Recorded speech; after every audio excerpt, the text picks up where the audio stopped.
Star hero సూర్య నటించిన సింగం 3 ఈ గురువారం తెలుగు తమిళ భాషల్లో ప్రపంచవ్యాప్తంగా భారీ ఎత్తున విడుదలవుతున్న విషయం తెలిసిందే.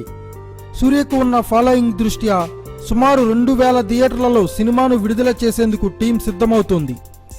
ఇక ఓ పక్క టీం రిలీజ్ పనులతో ప్రమోషన్స్తో బిజీగా గడిపేస్తుంటే ఎప్పట్లాగే పైరసీ భూతం నిర్మాతలను కలరపెడుతుంది.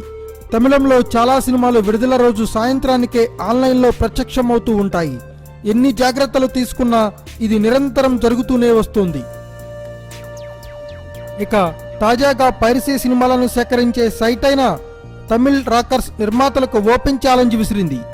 తమకు చెందిన సోషల్ మీడియా పేజ్లలో సింగం 3 నిర్మాతలను టార్గెట్ చేస్తూ సింగం 3ని విడుదల రోజు మార్నింగ్ షో మా సైట్లో ప్రత్యక్ష ప్రసారం చేస్తాం, ఇక అదే రోజు మధ్యాహ్నానికల్లా సినిమాను అప్లోడ్ చేస్తాం అంటూ ఛాలెంజ్ విసిరింది.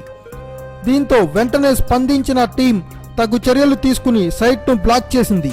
భారత ప్రభుత్వం తరపున డిపార్ట్మెంట్ ఆఫ్ టెలికమ్యూనికేషన్స్ కు ఇచ్చిన ఆదేశాల ప్రకారం సర్వీస్ ప్రొవైడర్స్ ఈ సైట్ను నిలిపివేశారు.